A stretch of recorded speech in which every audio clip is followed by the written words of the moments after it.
Shalom from Israel, I'm Ariel Ben Aram. This week we read Parshat Balak. This is a very interesting character in the Torah because for the first time we see an explicit enemy of Israel, which is mentioned in the Torah in a particular portion. I mean, the portion of this week is called Balak, as the name of this villain, of this wicked character. Now we're going to obviously reflect on what this man represents, not just in the history of Israel, but also within our consciousness. Let's read a little bit about a few interesting things that we want to point out based on the text.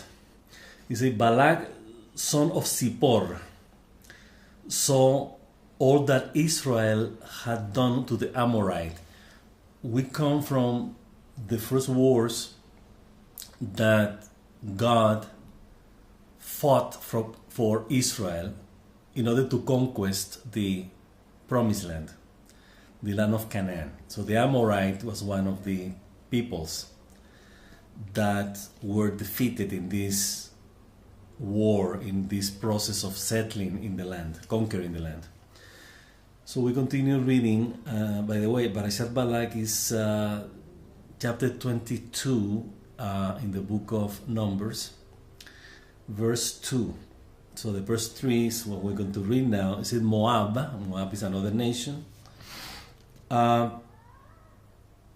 Became very frightened. Moab, in this case, is the nation whose king is Balak. Moab became very frightened of the people. We're talking about here the people of Israel, because it was numerous. Talking about that the people of Israel were big in numbers. So we can understand this in several ways. We can understand that the Moabites were less in numbers compared to us. So this is evident that this is what the Torah is telling us. And Moab was disgusted in the face of the children of Israel. So we as children of Israel, we noticed that the people of Moab were disgusted. We saw that these people are basically upset. Moab said to the elders of Midian, so this is very interesting. We're talking about two different nations. We're talking about Moab, or we're talking about Midian, which actually made an alliance. But we want to really, in other words, we continue reading. Moab said to the elders of Midian, now the congregation will lick up our entire surroundings. In other words, the Israel is coming to conquer us. It's going to take our land. As an ox, as a bull, licks up the greenery of the field. It's like the cow eats the grass, So Balak, repeat it again, Balak, son of Zippor, was king of Moab at that time. Now, this is the intro of the portion of this week called Parshat Balak. Now, in the narration, that we want to highlight certain phrases, certain sentences that are very meaningful that we have to pay attention to. First, that we were numerous. This is very important.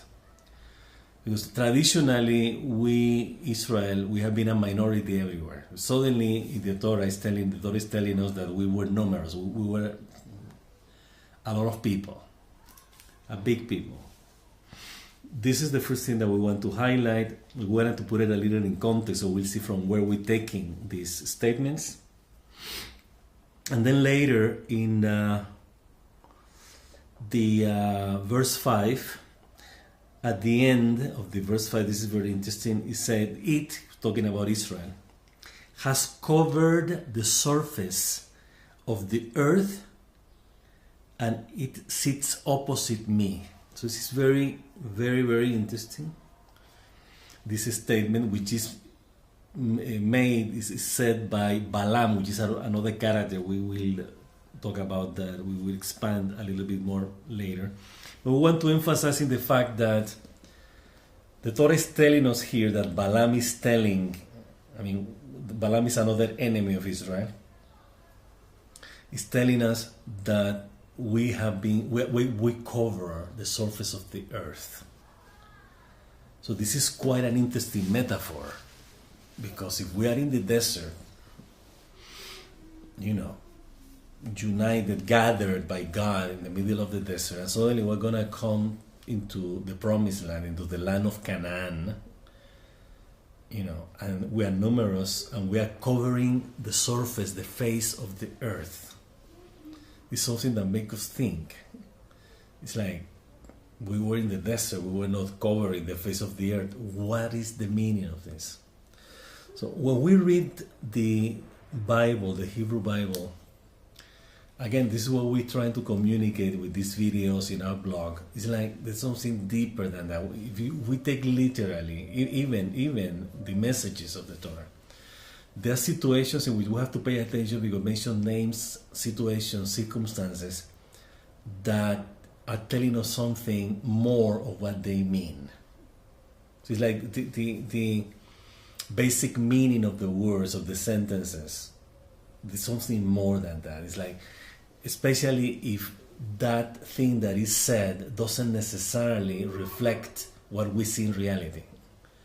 It's even more important, because if we are gathered in the desert, in a spot in the desert, and suddenly the Torah is telling us that, or somebody in the Torah is saying that we cover the earth, there's something interesting.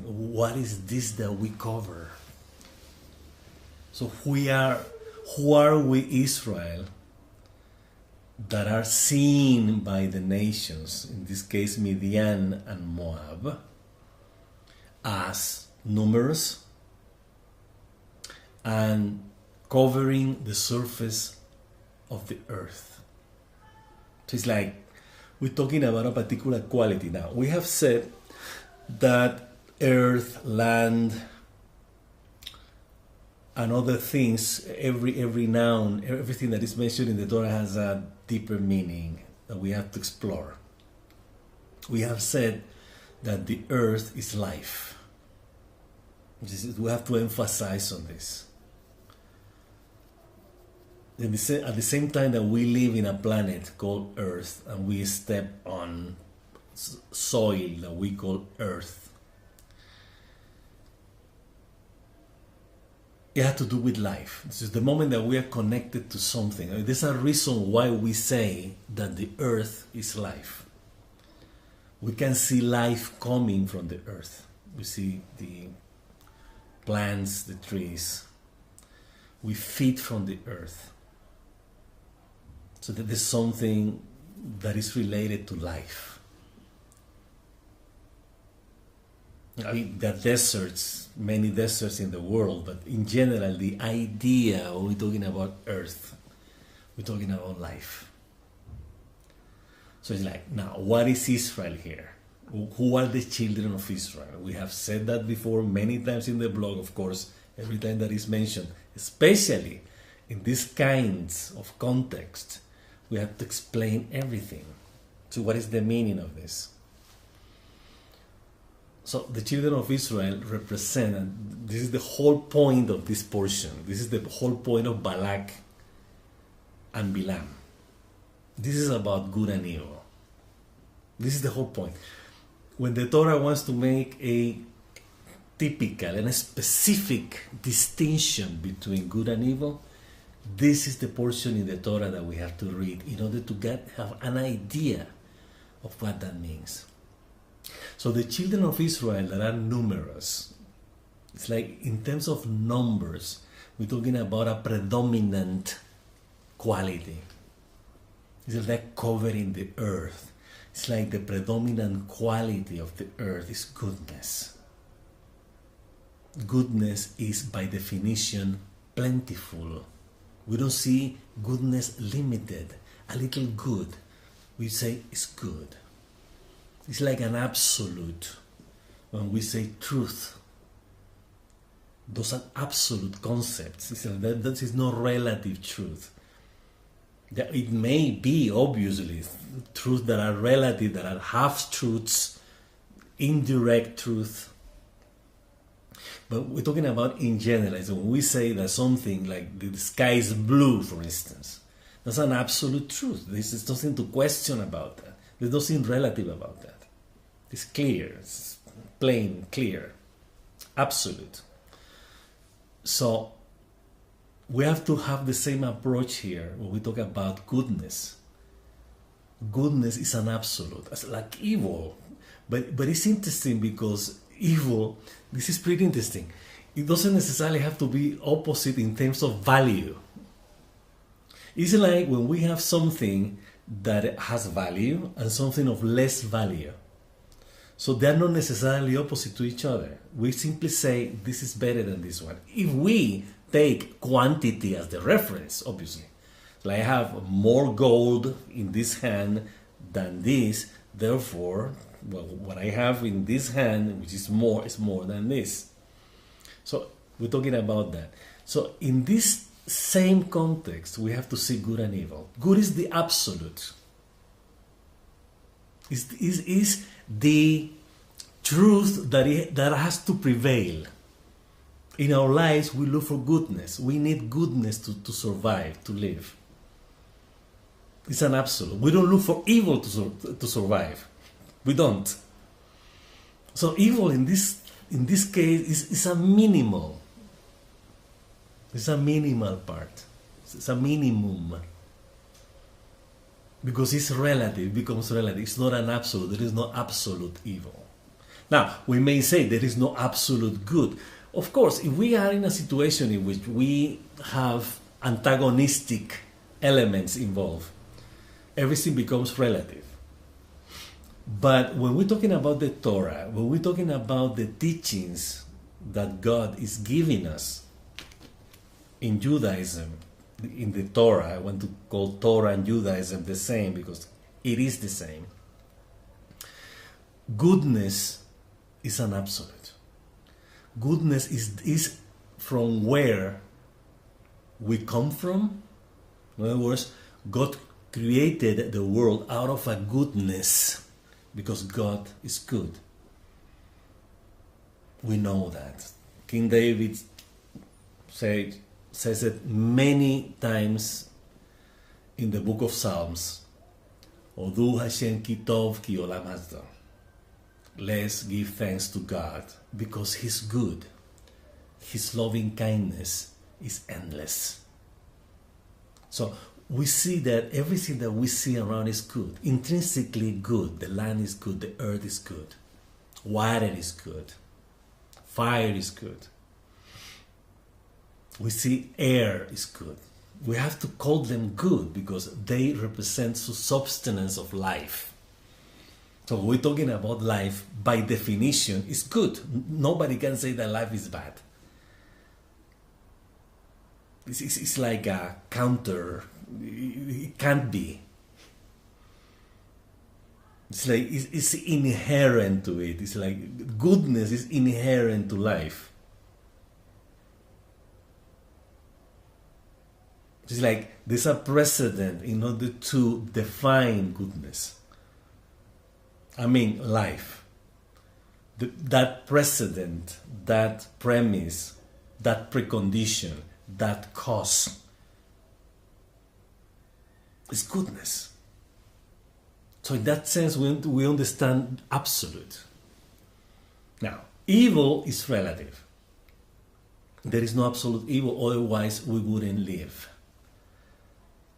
There wouldn't be air. Also, if somebody's taking the air out of us, that's evil. Why? It's denying the opportunity to us to live.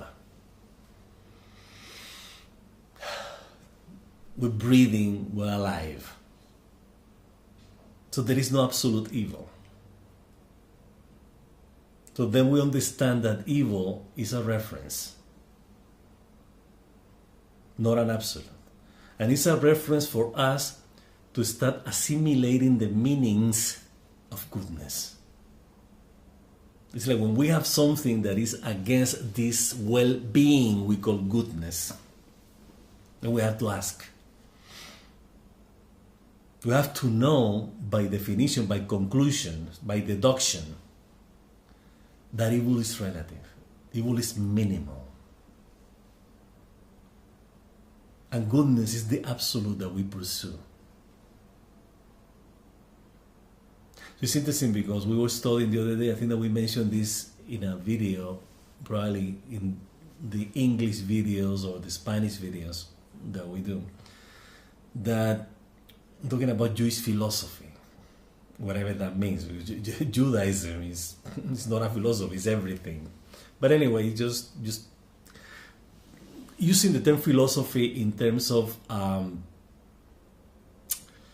discerning or thinking or reflecting on Judaism. What is this? Which is our identity.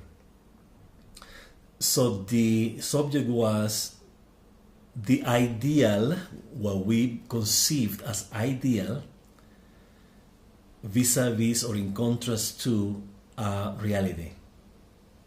Just like when somebody calls another person an idealistic person.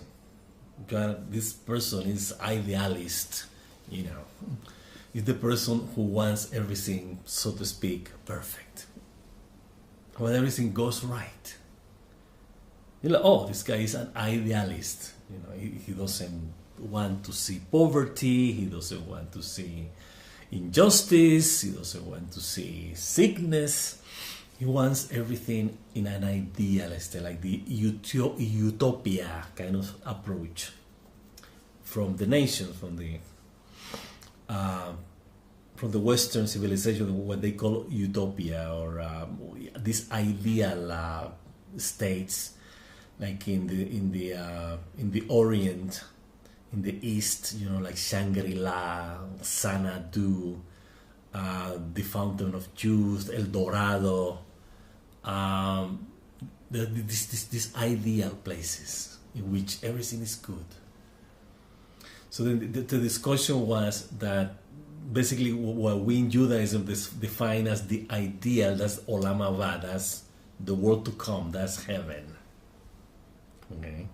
And then reality is what we have here. The material world, that's reality. Or the real versus the ideal. It was interesting because according to Judaism, what we want to do is we want to bring the ideal to the real, or raise or elevate or transform the real, reality in this case, material reality, into this spiritual reality called heaven. So that's the whole point, just to synthesize in a philosophical way what Judaism is. So that's the purpose of Judaism. To transform everything real into something ideal. In concrete, practical terms, it would be transforming a negative, unpleasant, unbalanced situation, negative, into something exactly the opposite, like for the better, transform in order to make it good.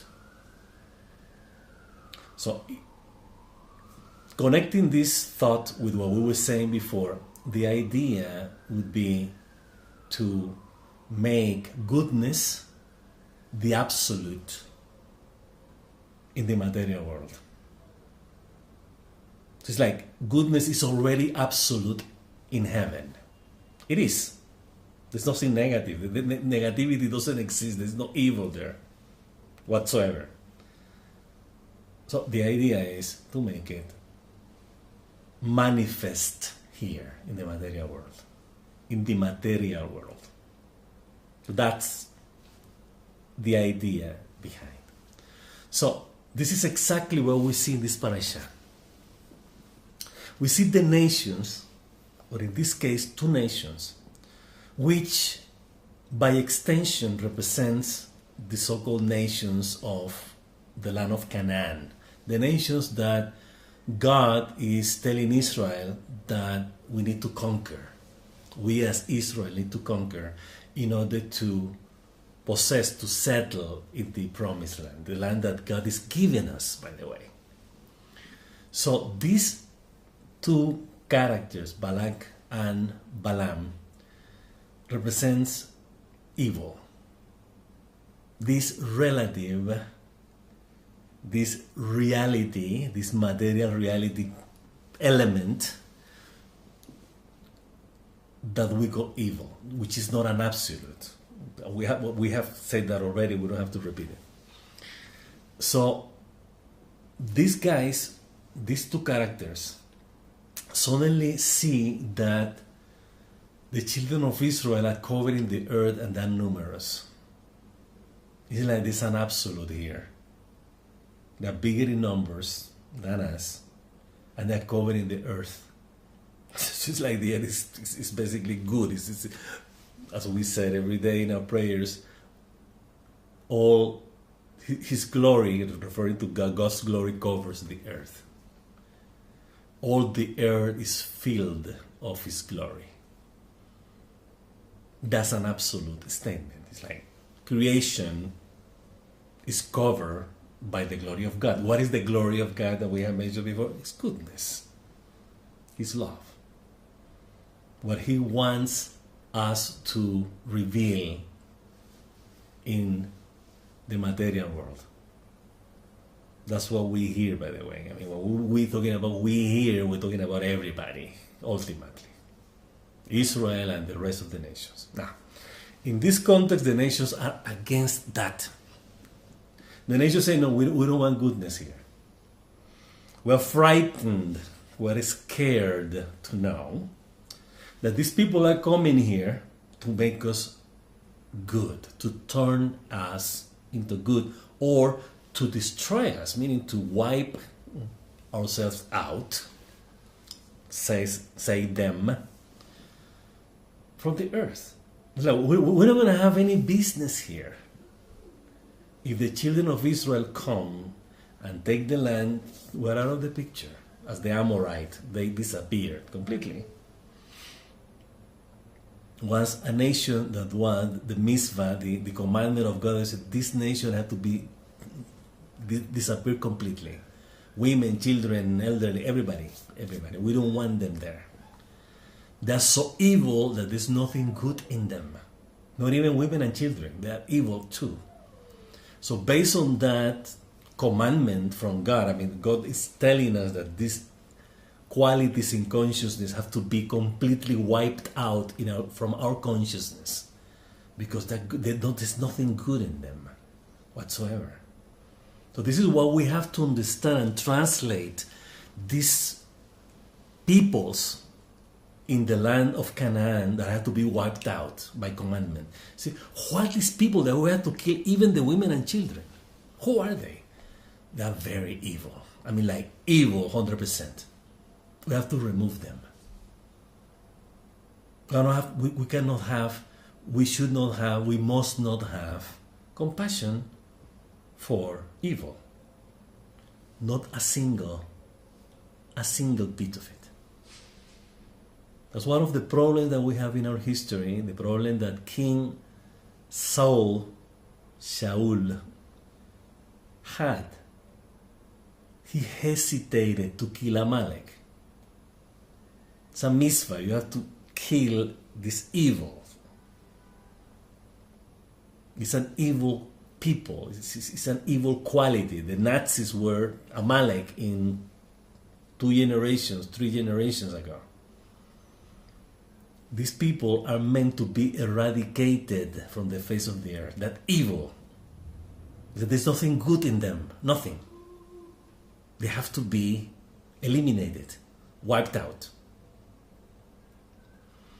So, that's the approach that we have to have with evil. So it's like, if we have something negative, like cruelty, for instance, so what's the point of being cruel? Then we have to eradicate that trait from out of our consciousness completely. So we cannot live a little cruelty in our consciousness. It doesn't work that way. That's what we have said many times, and we will be repeating this many times. This is very black and white. There is no gray here. It's not. We either are the absolute good, or that's it. Because if we see relative, then we give space, we give room for evil. We don't need evil. We only need evil, as we have mentioned many times, and the Torah is telling us all the time, in many ways, that evil is a reference. It's that here we have the blessings, here we have the curses. We have life, you have death. Then choose life. Choose the blessings. It's like, choose the absolute, not the relative. Choose what encompasses everything. That's what goodness is. That's the point. So this is the philosophical, so to speak, context of this portion that we're reading this week. And within that context, we start to understand what's going on here. What is the story? So let's talk about what happened in the story that is narrated in this portion. The king of Moab, Balak, hires Balaam, who is a some kind of a wizard, to curse the children of Israel. Now, the point is why Balak believes that a wizard is able to curse Israel. Not just to curse, because anybody can curse. We curse every day. We think that we don't like, we say, damn it, we don't like this. Go to hell. We can do that. But why this king is hiring this peculiar character described as a wizard, as an enchanter, kind of an evil enchanter, to curse Israel? Because Balak believes that Balaam, this wizard, is able to, like, the curse will have an effect. Now, how that works? It's like, what quality Balaam has that he's able to curse the children of Israel? What is about this guy that has the power to do that and to warranty the effect of the curse? It's like, it's going to happen. It's going to curse. The curse is going to come. Who is this guy? That we said a while ago, a few minutes ago, we said they both represent evil. Negative traits in our consciousness. So we're talking about that they are relative, they are not absolute. They are references that we can turn into choices. So the moment that we see evil, we're not choosing it, we're seeing it.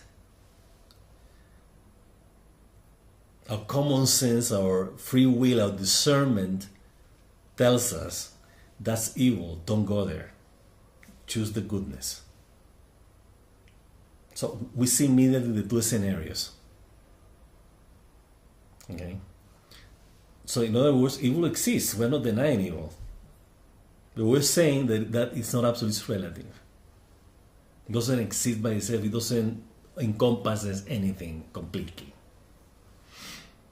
Then we have to choose good. And then now, when we have the ability, or not the ability, when we make the choice, in other words, instead of seeing the evil, and we see that evil, it's a reference, a clear reference to choose goodness. But we then choose evil, then that's the curse. It sounds like logical, no? It's like the moment you get into a negative situation or circumstance, it will be over you, on you, it will control you, it will do anything this particular negative situation has. So if it's like a kind of crowd, like a fight, like a melee, people are fighting, you get in there. I mean, we get in there, instead of just get out of there. No, I'm going to see what's going to happen. I'm going to get close to see the fight. It's in a bar or in the street. Suddenly these people take out guns and start shooting at each other. And then a stray bullet kills somebody who was not part of the fight. So that's the result of choosing being in that place. So it's like choosing to be in the wrong place at the wrong time. So it's not that necessarily it was an accident. No, it was not an accident. It was a choice. I took that drug. I knew of the effects, the side effects, etc., etc. And then once I put it in my system, I'm at total dependence, completely at the sake of the effect of this drug. Completely. I cannot get it out of my system once I put it in there. That's it. It's like we become part of it. Our consciousness is drawn to that. But this is exactly what happened. It's not that Balaam has the ability or the power to make his curses, his verbal, curses, real against Israel. It's like that there's a point in which when we believe in goodness and we start choosing the curses, then the curses will become effective. So by definition, this guy Balaam, he doesn't have the power to curse anybody. And he will say it here. We will read it. When I'm going to try to look for the exact verse. We're going to say it to you why we look for it. He said to him, how can I, says Balaam, how can I curse something that God has blessed?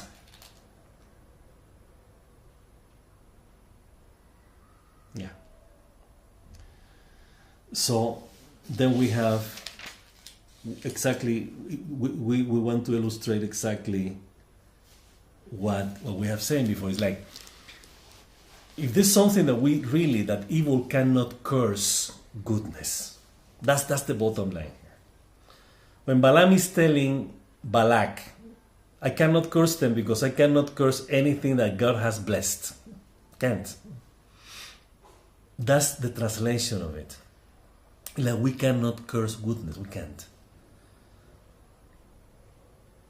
Unless we are dismissing goodness and start embracing the curse. It's the only way. It's the only way. There is no other way. So that means that goodness intrinsically will remain good because it's already good. There's no way that can be changed. Otherwise, it was never good. Because it says, how come that is, if it's good, it will never be evil, because it's good. It's impossible that it can be cursed. Impossible. That's the meaning of this. We have been looking, we didn't find it. There's so many. But anyway, it's there. If you read in detail, I just want to give it to you immediately, but sometimes things don't work that way. At some point in the portion, it says that how can I curse something that God has blessed? Okay? So,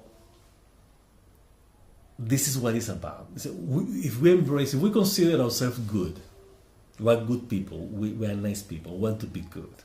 We choose goodness all the time. We don't believe in evil. We believe that evil is a curse for humankind, for the planet, for the earth, whatever, for creation. Then we understand that this goodness, if it's real good, it will never be cursed. It will never be cursed. Why? Because it's an absolute. It cannot be. It's in his entirety, in his completeness, his everything that he has. It's absolute. That's what we said at the beginning. We're making the difference between good and evil as absolute and relative. Because when something is absolute, it's impossible to be changed. It's impossible. That's the way it is. So, in this case, Balaam cannot, even if he wants to curse Israel, which is the story. This is what happened here, by the way. This is the narration. This is the story that the Torah is telling us. Every time that Balaam tried to curse Israel, he was blessing. For the same reason that we have said before. That's the explanation. This is not the explanation, by the way. It had to be that way. So I just can't curse goodness because goodness is good. It's not bad. There's nothing bad in goodness. So you will see that all the blessings, the intended curses became blessings. Now, how do we Israel understand that? It's a very big lesson that we have to learn about ourselves. Not about Balaam, not about Balak, not about the nations, not about evil. It's about ourselves. Who are we? So then we have to read every single blessing. Because those blessings are our identity. This is who we are. It's not that it's blessing to bless, to say, hey, I wish you well. That's basically what is the translation of blessing. But in this case, there are no blessings because that already is something that already is. So how good are your tents, Jacob? Your dwellings, Israel. That's not a blessing. It's a truth. It's the truth. This is what the guy is seeing. Balaam is going to curse. He take a look. He said, let's take a look about Israel. What are they doing? Let's see if they do something bad. Let's see if they are evil. And he say, wow, how good the tents are, Jacob. Your dwellings, Israel.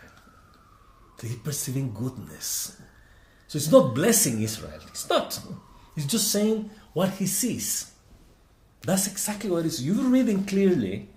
Now, they're called blessings because they're good. They're positive statements. But are positive statements based on reality, based on what it is, based on what is true, the truth. So, this is another invitation from God to tell us who we are for Him, for His creation, in our relationship with Him. It's like there's a point of these blessings. So finally, Balaam couldn't curse. So then Balak said, hey, I was hiring you to curse Israel. And then you ended up blessing them. So it's not necessarily that he was blessing us. We have to insist on this. And then Balak is noticing, it's like, we cannot curse these people. We cannot curse goodness. We just can't. It's impossible. Even if we want to, we can't. We can't. We can see we can it's easy to apply in our understanding. So we see that something is good, like honey, for instance. How can we curse honey? Honey, get cursed. I curse you. You're gonna be bitter. Can't. Because honey is sweet. It will be sweet. It's always sweet. It's part of its nature. That's what it is. It is its nature. That's what it is. It's sweet.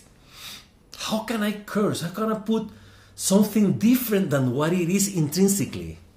By definition. this is what it is. Then in the same way we have to see ourselves, who are we as Israel? Who are we as God's creation in general? So we're good. Why? Because we come from goodness. It's very simple. The primary cause from all life is the goodness of God. We come from Him. He's good. Then everything is good. Now, we have to be careful with that. How about a wild animal, this alligator that's swollen or sucked up these people in the river in Florida, whatever. There are things, that environments, that creatures that are not meant to live with us. It's evident. We're not going to live with a hyena as a pet or a snake. And so people do that. Yeah, they train them, they do whatever. They don't bite, whatever. We're talking about animals that really, like a scorpion, they will basically manifest the nature, just the nature. We don't necessarily have to call it evil. Evil against us because, hey, they threaten our lives. And again, life. We mentioned life at the beginning of this commentary. We mentioned life again. But life is goodness. So everything that threatens life is evil. It's evident. Evident. If something is trying to, hasbe shalom, to threaten my life, it's evil. I'm not doing anything wrong to be punished or to be wounded or to be hurt. So then this kind of situation belongs to a particular environment that we're not part of it. So we are not, for common sense, we cannot share our dwellings with creatures that threaten life. As simple as that. So that we have stock. We have sheep, we have cows, we have dogs, animals that can dwell with us. It's no problem. Why? They do not represent a threat to us, to our lives, to our well-being. Actually, they help us. They join us to keep life alive, fed, nurtured, happy. Same thing with other natural situations, like a volcanic area. We don't want to dwell there. Why? The volcanoes, earthquakes. What would be the point of living there? So then we have to look for places in which we know that we are not threatened in any way. But that doesn't mean that because they threaten our life are necessarily evil by definition. Everything is relative, and we said evil is relative. So you say we let the alligators live in the swamps, we don't want to mess you, we're not going to go there. And if we choose to live there, then we have to be careful. We're not going to go walking in the shores of the swamps, like candidly, because one of these animals can jump and swallow in one swallow, whap. Have to be careful then. Until we get to a point in which we don't have wild animals or anything that threatens our lives. So, but going back to what we were saying here about the cursings, you have to get deeper on this.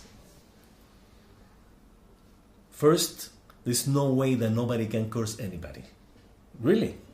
What power this person has? Now, our tradition, in the Talmud, the Midrash, and basically our tradition, what we believe, we give some credit to this guy was able to curse. Otherwise, the Torah wouldn't tell us that he was going to curse Israel, and God stopped them, and He say every time that you're going to do a curse, you're not going to do it. So it's like the narration, the story is telling us that these guys indeed had the ability to curse, and not just to curse, to to make the course effective, real. Like, that's what we understand here. But from our perspective, how we assimilate it in our understanding, our consciousness nowadays, we cannot see anybody with that power. Now, you may say, well, you haven't been with a voodoo priest and you haven't been in these kind of things in Brazil or in Cuba or in the States or in Africa or whatever they do that.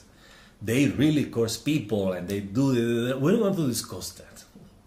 Maybe some people have the ability to curse somebody and turn them into a zombie or something like that. I don't know. But some people believe that. People believe that they have the power. Some people have the power over other people. Okay, but again, we're not going to get into that. We're going to get in what this means in our consciousness. This is really, we don't want to allow somebody to curse us. Like, there's an interesting thing. You know, the other day, a friend, he was in this kind of situation, and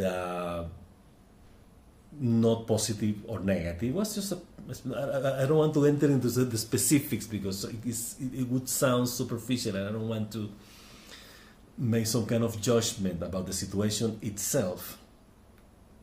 But anyway, this third person, approached the person who was having this situation, and it gave him an opinion. It's like, I think that's not going to happen to you. No, not I think. That won't happen to you. And the question was, why are you telling, we were questioning, the philosophical question, why the person who is saying that it won't happen to him is saying that? So we understood that opinion as a curse. It's like, to put an example which is different to the reality, to what happened already, but it's just for you to have an idea. I believe that I'm going to win the lottery if I buy the ticket when I go to the marketplace. There's a kiosk, they sell lottery tickets, and I have the certainty that I'm going to win the lottery. Okay, so I take 1, 2, 3 shekels, dollars, whatever, buy the ticket, and then I find an acquaintance, somebody's around there, sees me buying the ticket, sees me happy and optimistic that I'm gonna win the lottery, or at least I'm gonna get like a piece of it, like 100,000 shekels, 25,000 shekels, whatever. And then the person says to me, you don't want to win the lottery. Because statistics say that for you to win the lottery, you have to be 1 in 26 million. So it's very remote. It won't happen. Oh, the person is like, why are you telling me this? But it's not, why are you telling me this? Why are you cursing me? It's like, why are you telling me that what I believe, the expectation, the hope that I have to win the lottery? It's not going to happen. Why are you telling me? Even if that would be true, it's statistically difficult to win the lottery. Why are you cursing me? Why are you desiring me, wish me evil? I mean, it was not evil, but something against my desires. This is something similar here. Just like, what right do I have to tell people what's going to happen with their aspirations? Why? So let's understand that also in that way. It's like, these people are good, you have good intentions, you have hope that you're going to win the lottery. Yes. I wish you well, I wish you win it. It's like trying to become the absolute truth. It's like, it's impossible that you don't want to, that you will not win the lottery, you will win the lottery. Just make it the absolute. Is that turn the relative uncertainty, the relativity of things into the absolute of things, into the proven proof, the manifest truth, proof that your good wishes are going to be true. That's a blessing, by the way. It's wishing well, wishing good. But again, this is not applicable here, because there's nothing relative about Israel. You say, yeah, but how come? I mean, they made mistakes. Yes. But the way God is blessing us, is defining us. It's not a blessing. Sorry. The way God is defining us, using the mouth of the wizard, of the evil wizard, is who we are. So it's impossible that anything wrong can come onto us unless we allow it.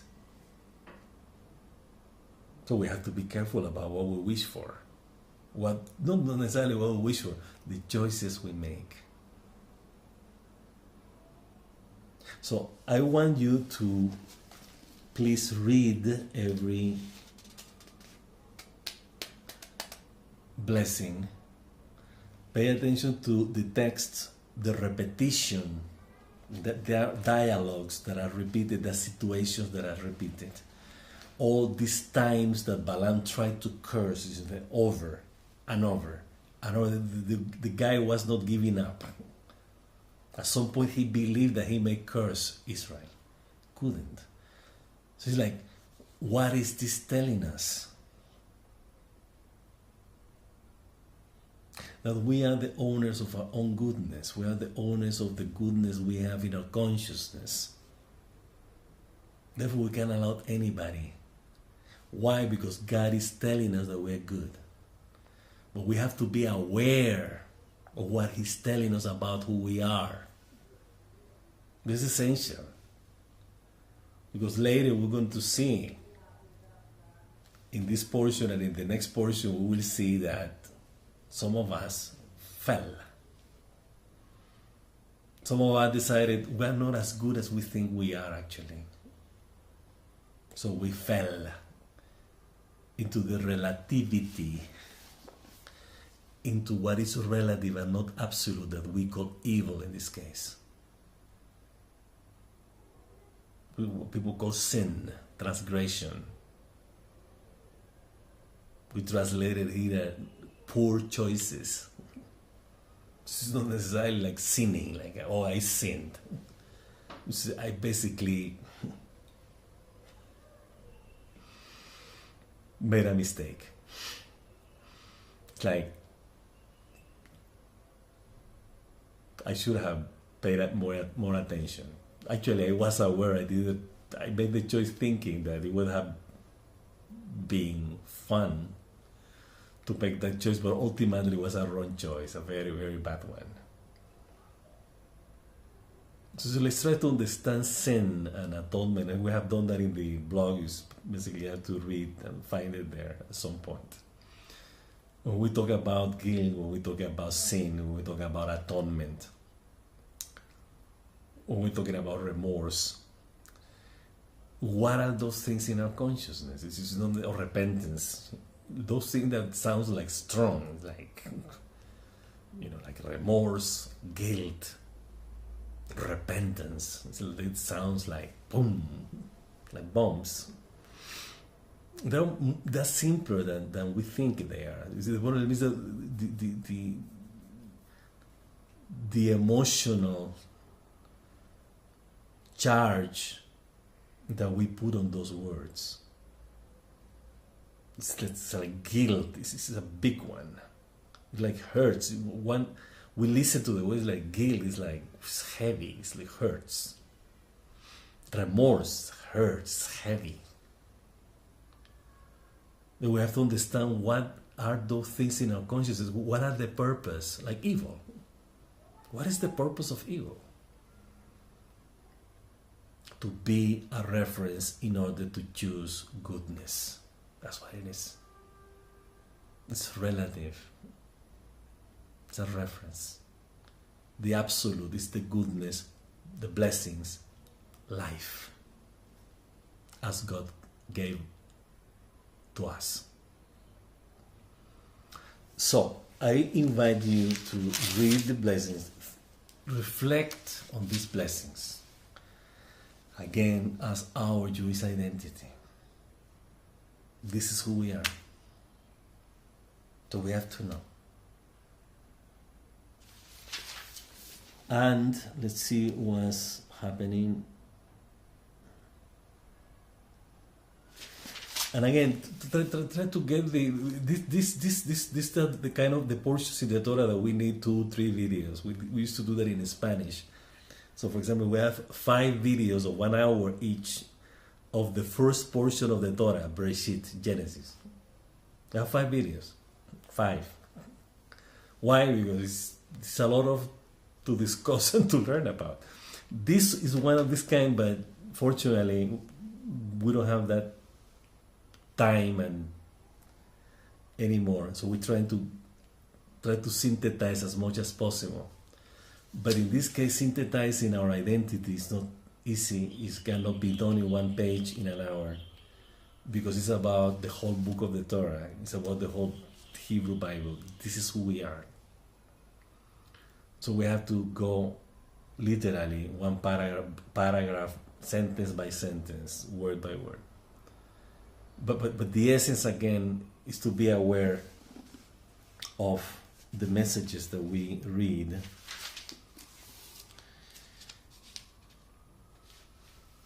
Then the portion ends, as we mentioned just a moment ago, with this group of people, most of them from the tribe of Shimon, when they were in the war against Moab, in order to enter the land of Moab, they fell basically in sensual traps, basically lust. It was a sexual thing. So it's like, because the issue was like Balaam couldn't be able to curse Israel because, as we said, it's impossible. Possible. But Balaam said to Balak, you know what? Yeah, we cannot curse them. It's impossible. God bless them. God make them good. That's what God bless them. Therefore, we cannot change that.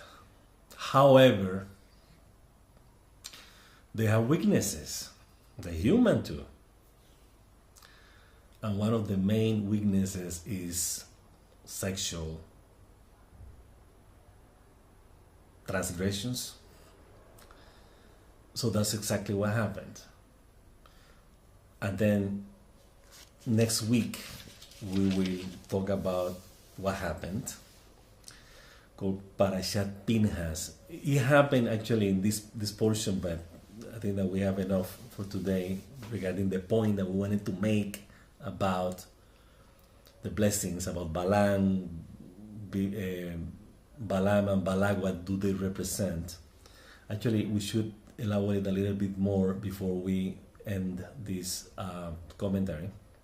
But let's finish what we were saying about the transgression of these 24,000 people who died actually in a plague sent by God. Meaning, we're talking about, it's like, sounds like a punishment. Okay, they fall into prostitution, boom, spiritual death.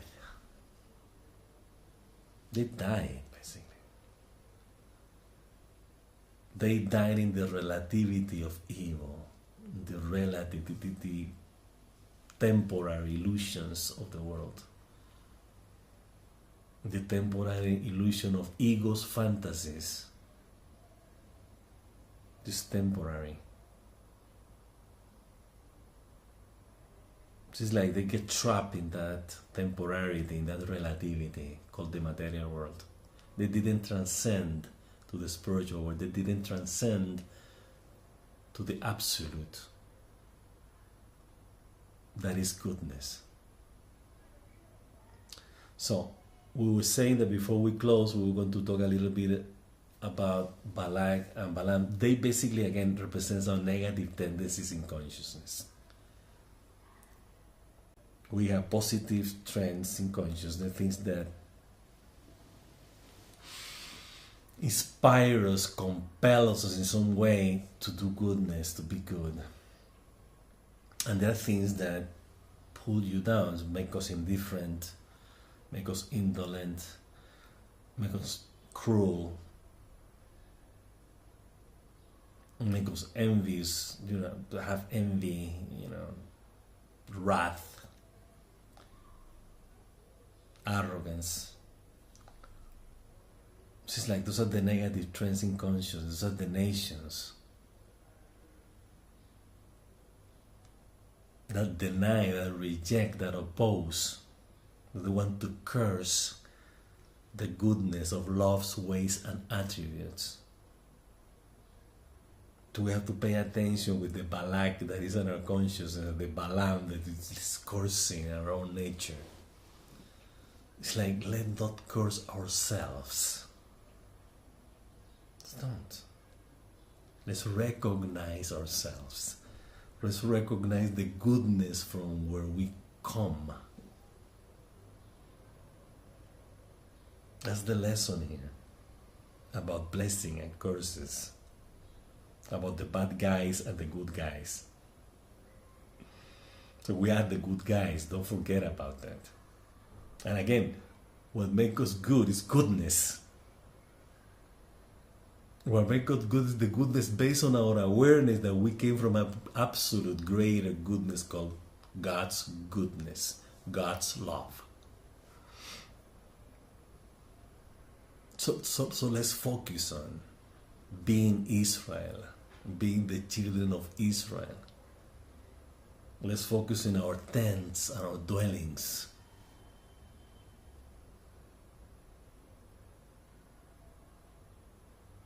And then we will find out what goodness really is. Because that goodness is God. So, with this we finish this commentary. We hope that we have inspired you to connect with your true essence, our true essence and identity. We wish you an amazingly blessings this week and all the weeks of our lives. Have an abundantly blessed Shabbat, and until next week.